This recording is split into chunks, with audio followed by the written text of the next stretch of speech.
Par rapport à Crépy-en-Valois, certes on a été un petit peu dans le sujet rapidement. On n'avait pas changé grand chose parce que à ce temps-là on avait encore le droit de courir. Depuis lundi, l'écurie s'organise de façon tranquille. On attendait de voir un petit peu l'évolution de l'épidémie, de la mise en place des autorités. Donc voilà, après mon personnel pour l'instant il est encore là. On va voir l'évolution de l'épidémie, de combien de temps ça va durer, et après en fonction de tout ça on va prendre des mesures. Mais ceci dit, le moral reste intact. Les règles de protection, il faut évidemment faire attention. On désinfecte les endroits qui sont les plus touchés. Les chevaux ne sont pas contaminants, donc, et nous on ne peut pas les contaminer. Donc voilà, à partir de ça, il faut juste faire un petit peu attention aux poignées de porte et un petit peu tout ce qui s'ensuit. Les chevaux, il va falloir qu'on abaisse le travail, ce qu'on a fait déjà. Ça va être un peu plus cool pour eux, pour nous aussi d'ailleurs.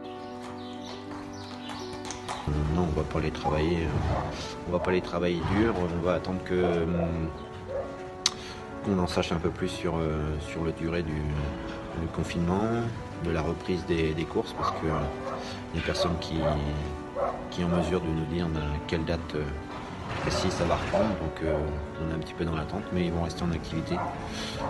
Je vais pas les arrêter, mis à part quelques-uns, mais j'ai beaucoup de chevaux qui étaient en mise en route. Donc voilà. On se tient informé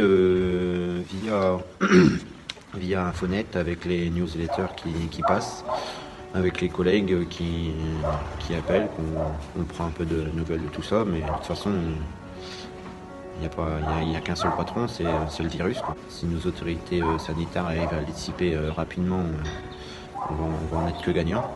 Je suis pas inquiet, de toute façon il n'y a pas 36 000 solutions, on n'avait pas le choix. Donc on est tous à la même enseigne, on est tous sur la même ligne. Maintenant il y en a certains qui ont certainement plus de facilités financières que d'autres, donc il va falloir serrer les coudes.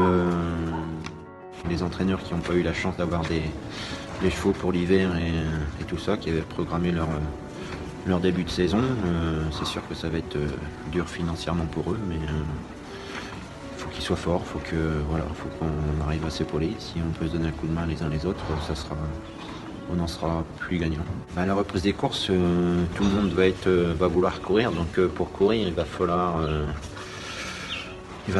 mettre des bons. Est-ce qu'on va pouvoir rajouter des réunions dans la semaine? Est-ce qu'il faut jeter à la poubelle les courses qui n'ont pas été courues en début de saison?